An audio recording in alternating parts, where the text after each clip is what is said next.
बचपन, 55 और 95 हर उम्र के लिए यकसा मुफीद, मफाद आम्मा का आलम बरदार। जरूर सब्सक्राइब करें, लाइक करें, शेयर करें और बेल आइकन प्रेस करना न भूलें। Rabbani the scholar YouTube channel.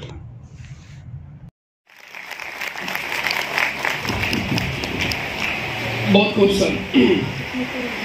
Sir ने बहुत ही प्यारे अंदाज में जो मूल मंत्र दिया है, ये किसी थ्योरेटिकल जीनियस की बात नहीं थी। ये वो लोग हैं जो अपनी फील्ड के प्रैक्टिकल जीनियस हैं। मुझे बच्चों को ये कहना है कि अभी आप ये सवाल जवाब का सेशन सिर्फ और सिर्फ 10 मिनट का है, वक्त कम है। आप अपने जहन में क्वेश्चन तैयार रखें, उसको कॉम्पैक्ट करें और क्वेश्चन उठाएं।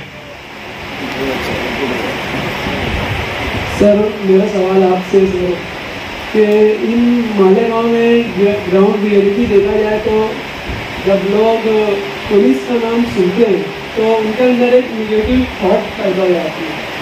वो मतलब पुलिस का नाम सुनते ही मतलब डायरेक्ट गाड़ी मैं ग्राउंड रियलिटी बता रहा हूँ, तो हम इसको कैसे ख़त्म कर सकते हैं? ये किसका काम है, पुलिस का काम है या फिर खुद आवाम का काम?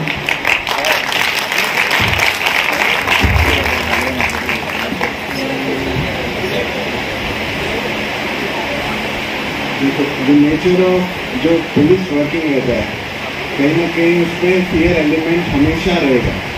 बिकॉज पुलिस का काम क्या है? Enforcing law. इसमें वर्ड भी आता है फोर्स करना आदमी को कानून मानने के लिए। तो कहीं ना कहीं फियर एलिमेंट हमेशा उसके अंदर रहता है। अभी हुआ क्या है कि अगर आप पुलिस फोर्स को या पुलिस मशीनरी को देखें ब्रिटिशर्स के टाइम पे अब तक, तो ये फियर एलिमेंट हमेशा आगे रहा है। इनको सबसे ज़्यादा कैसे डराया जाए, इनको सबसे ज़्यादा कैसे दबाया जाए, और कहीं ना कहीं हम आज़ाद हो गए, बट वो माइंडसेट अभी भी पुलिस फोर्स को लेके है। अगर आप पुलिस फोर्स को इंडिया की कंपैरिजन करोगे यूएसए के साथ, वहाँ पे बोलेंगे पीपल फ्रेंडली पुलिस, और यहाँ पे बोलेंगे पीपल फोर्सिंग पुलिस।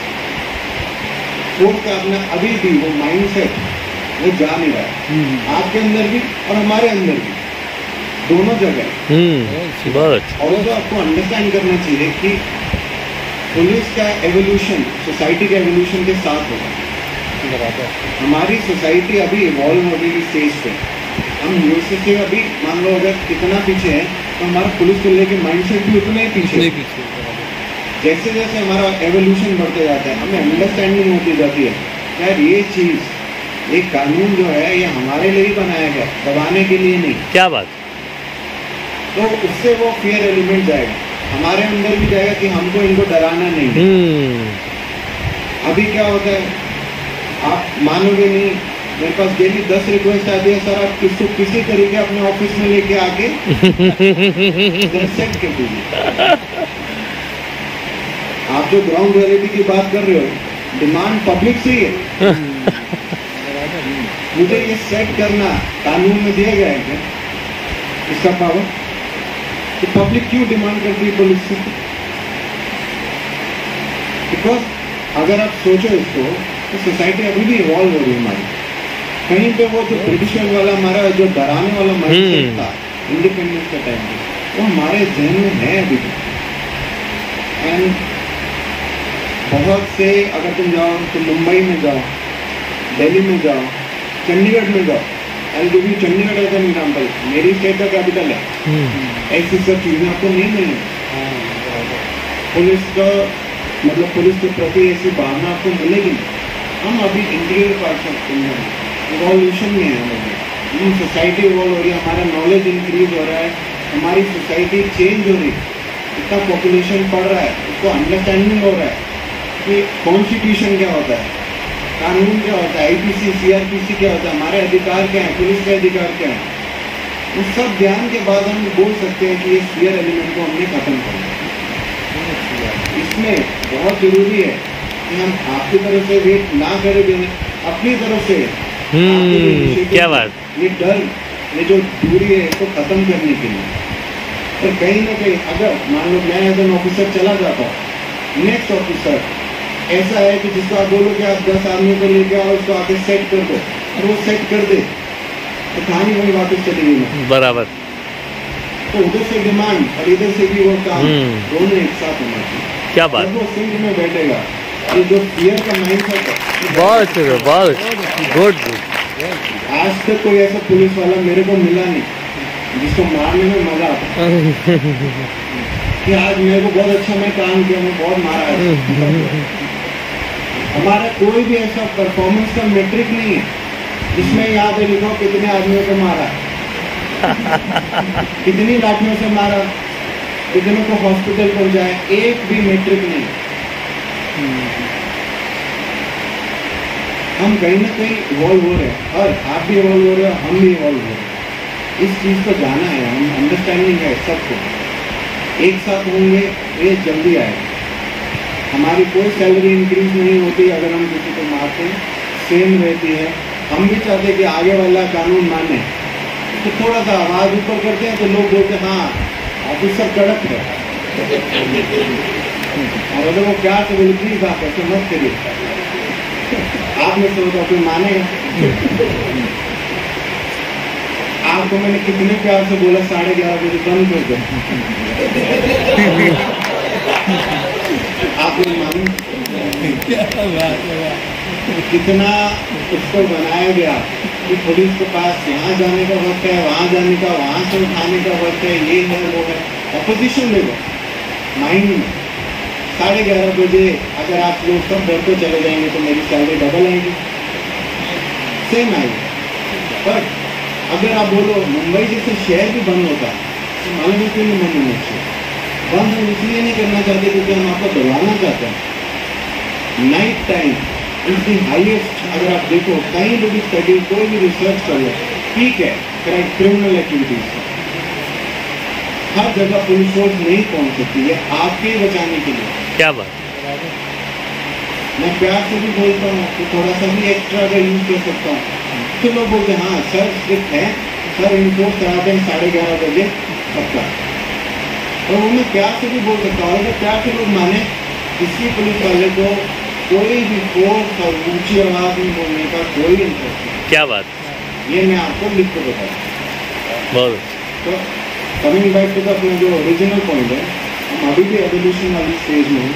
कहीं अभी भी एक ब्रिटिशर की दबाने वाली फिलॉसफी में ही पुलिस फोर्स चलाने की कोशिश की है। वो पब्लिक के एज वेल एज इधर दोनों को एक साथ चेंज होना पड़ेगा टू रिमूव दिस माइंडसेट कि हमको डराने आती है। थैंक यू, बहुत शुक्रिया। सारे जो स्पीकर्स ने जो कुछ भी कहा उसका बस निचोड़ यही है कि उठ बांध कमर क्या डरता है, उठ बांध कमर क्या डरता है, फिर देख खुदा क्या करता है। मैं अब आज के अध्यक्ष साहब के भाषण के लिए हमारे एसडीएम साहब ऑनरेबल विजय आनंद शर्मा साहब को आवाज दे रहा हूं कि वो आए और अपना भाषण दें। उनका फर्ज है वो अहले सियासत जाने, मेरा पैगाम मोहब्बत है जहां तक पहुंचे।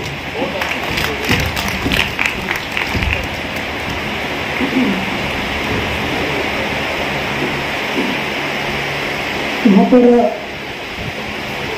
मिशन नरोडे सर और मुझे भी मीटिंग के लिए नासिक जाना है, तो मैं डायरेक्टली वो तो थैंक्स करता हूँ। यहाँ पे कुछ स्टूडेंट्स ने यहाँ पे बताया कि इतने सारे डिग्निटरीज एक साथ स्टेज पर आए तो हमारे लिए बहुत अच्छी बात है। ये बात सही है। यहाँ पर एक IAS ऑफिसर, एक IPS ऑफिसर, एक SDM, 2 तहसीलदार, सभी अफसरान आपके सामने इतने इजीली यहाँ पे आए हैं और आपको इतना समय दिया है। आप यकीन नहीं मानोगे, आपके सामने जो दो शख्सियत यहाँ पे बैठे हैं, 2-3 साल के बाद एक कलेक्टर बनने जाने वाले हैं, एक SP साहब बनने जाने वाले हैं, जिनको मिलने के लिए हमें 4-4, 5-5 घंटे लाइन में खड़े रहना पड़ेगा। आज वो आपके लिए इतनी दूर से आए हैं और इतनी सारी बातें आपको बताई है। तो यहाँ पर सबसे पहले मैं विशाल नरोडे सर जो कर्नल से आए यहाँ पर, उन्होंने बहुत देर तक आपको बहुत अच्छी अच्छी बातें बताई, एक्सपीरियंस शेयर किया। उसी के साथ तकबीर सिंह संधू साहब, उन्होंने भी उनके सारे एक्सपीरियंस शेयर किए, आपके जो सवाल थे उसके आंसर दिए। हमारे श्रद्धा बाबूराव मैडम जो प्रोफेशनल तहसीलदार है, उन्होंने भी खास करके महिलाओं के लिए उनका एक वो एक आदर्श होके वो आपने देखा होगा उनको। तो ये तीनों ही जो वक्ते थे यहाँ पर, जो अफसरान थे, उन्होंने बहुत अच्छी बातें हमें बताई है। तो मैं आशा करता हूँ कि आप में से मैं ये समझूंगा कि 10% बच्चों ने भी अगर कॉम्पिटिटिव एग्जाम की तैयारी की और इसमें से कुछ लिया तो हमारे मकसद हासिल हुआ, ऐसा मुझे यहाँ पे लगेगा। इसके साथ ही यहाँ पर मंच पर जो उपस्थित है हमारे मालेगांव के तहसीलदार साहब, उन्होंने भी काफ़ी यहाँ पे समय दिया है। हमारे वार्ड के प्रभागाधिकारी वो भी यहाँ पे उपस्थित रहे, उन्होंने भी उनका समय दिया है। इसके साथ यहाँ पर कुछ टीचर्स है, कुछ पेरेंट्स है और आप सब स्टूडेंट्स, आपने भी आपका कीमती समय यहाँ पे दिया है।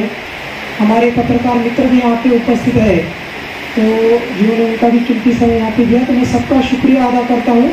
और यहाँ पे सब हमारे स्टूडेंट से मैं रिक्वेस्ट करता हूँ कि बहुत अच्छी लाइब्रेरी और स्टडी रूम यहाँ पर है, तो आप कल से ज्वाइन कीजिए। हमारे कमरुद्दीन भाई जो है यहाँ के मैनेजर है, उनकी पूरी टीम यहाँ पर है, उन्होंने इस प्रोग्राम के लिए काफ़ी मेहनत की है, तो वो यहाँ पे कंटिन्यू रहेंगे। कोई भी प्रॉब्लम आता है आपको तो आप उनसे कांटेक्ट करना, वो आपको सभी सहायता करेंगे। साथ ही हमारे जो एंकरिंग करने इमरान सर, बहुत अच्छा उन्होंने यहाँ पे एंकरिंग की है, हाँ, तो आपका बहुत बहुत शुक्रिया। और सभी का शुक्रिया अदा करते हुए ये प्रोग्राम यहाँ पे समाप्त करके हुआ ऐसा मैं घोषित करता हूँ। Thank you so much.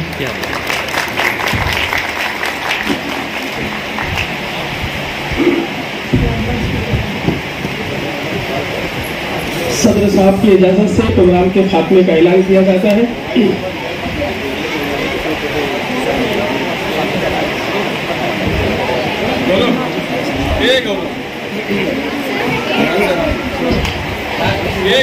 जी, सभी अपनी जगह पर खड़े हो जाएंगे। राष्ट्रगीत शुरू करना है, ये हमारे हिंदुस्तानी कल्चर का एक लाजमी हिस्सा है। सभी सावधान की पोजीशन में खड़े हो जाएंगे। 55, 55 और 95 हर उम्र के लिए यकसा मुफीद, मफाद आम्मा का आलम बरदार। जरूर सब्सक्राइब करें, लाइक करें, शेयर करें और बेल आइकन प्रेस करना न भूलें। Rabbani the scholar YouTube channel. Rabbani the scholar YouTube channel इल्मी, अदबी, दीनी, मिल्ली, समाजी, सकाफती, तहजीबी, फलाही, तिब्बी, फ़न्नी, माशी, तिजारती, माशरती, इंतज़ामी, इनकलाबी, तहरीकी, तहकीकी, तकनीकी, तफ्तीशी, तामीरी, तालीमी व मालूमाती यूट्यूब चैनल। ज़रूर सब्सक्राइब करें, लाइक करें, शेयर करें और बेल आइकन प्रेस करें। Rabbani the scholar YouTube channel.